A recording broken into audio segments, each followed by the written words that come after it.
ब्रह्मा राक्षस। ये कहानी एक ऐसे राक्षस की है जिसे आप लोग जानते होंगे या नहीं यह मुझे पता नहीं है। उस राक्षस का नाम है ब्रह्म राक्षस।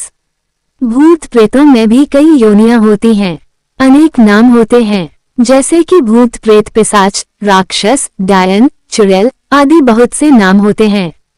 तो दोस्तों मैं आपका समय बर्बाद न करते हुए अपनी कहानी पर आता हूँ। हमारे गांव में एक ब्राह्मण रहते हैं जिनका नाम है नथी लाल। लोग उन्हें शर्मा जी कहकर बुलाते हैं।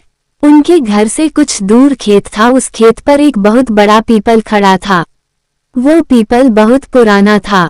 कुछ समय बाद उन्होंने उस खेत पर घर बनवाने की सोची। पहले वाला घर बहुत छोटा होने की वजह से उन्होंने खेत पर घर बनवाने की सोची। उन्होंने उस पीपल को काटकर अपना घर बनवा लिया। कुछ दिन तो ठीक ठाक चला, पर कुछ दिन बाद शर्मा जी बड़े परेशान रहने लगे। कभी वह पूजा करते थे, कभी नहीं। तो उनकी बीवी ने उनके बदले स्वभाव को देख उनसे पूछा कि तुम पूजा भी नहीं करते, आजकल बदले से रहते हो, कभी बच्चों को डांटते रहते हो, तुम्हें हुआ क्या है? पंडित जी के चेहरे पर मुस्कान आई और वह कहने लगे, मेरे घर को तोड़कर अपना घर तो बना लिया है, और इसे क्या पूजा करने की कह रही हो? सब कुछ मैं ही हूँ, मैं ही भगवान हूँ। इसे पूजा करने की कोई जरूरत नहीं है। वो कभी दांत मीसते, कभी बड़े प्यार से बोलते, कभी आंखें लाल तो कभी सही हो जाते थे। उनकी बीवी को शक हो गया कि जरूर किसी भूत प्रेत का साया है और वो बातें ऐसे करते हैं जैसे कि वो दो लोग हों।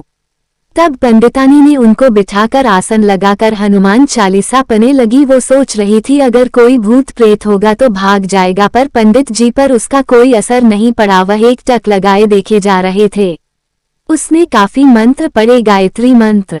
तभी पंडित जी की आंखें लाल हुई और कहने लगे, मैं किसी से नहीं डरने वाला, और तू क्या समझ रही है, मैं इसे ऐसे नहीं छोड़ने वाला।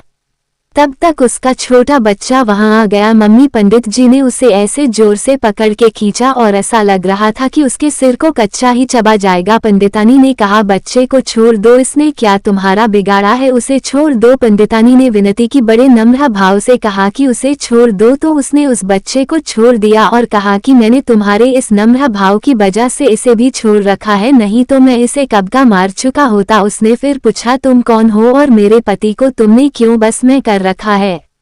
आप हमसे क्या चाहते हो? आप हो कौन? तब उसने कहा, अगर अपना भला चाहती हो तो पीपल के पेड़ लगाओ, जितने भी हो सके पेड़ लगाओ, फिर मैं बताऊंगा कि मैं कौन हूँ और फिर मैं चला जाऊंगा। तब पंडित जी की बीवी ने 101 पेड़ पीपल के लगाए। एक दिन उसकी पत्नी ने देखा कि आज पंडित जी सुबह उठकर पूजा पाठ करके आ चुके हैं।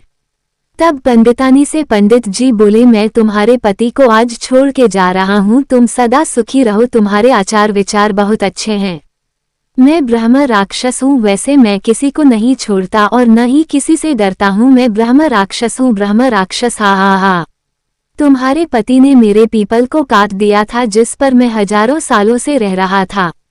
मुझे गुस्सा तो आया, पर मैं तुम्हारी अच्छाई के कारण मैंने इन्हें छोड़ दिया। जा रहा हूँ तुम्हारे पति को छोड़कर। तब पंडित जी अचानक सही हो गए। तब पंडित जी की बीवी की आंखों से आंसू निकल पड़े। तो दोस्तों, अगर बुरे के साथ अगर तुम अच्छा करोगे हो तो एक दिन वह भी अच्छा हो जाता है।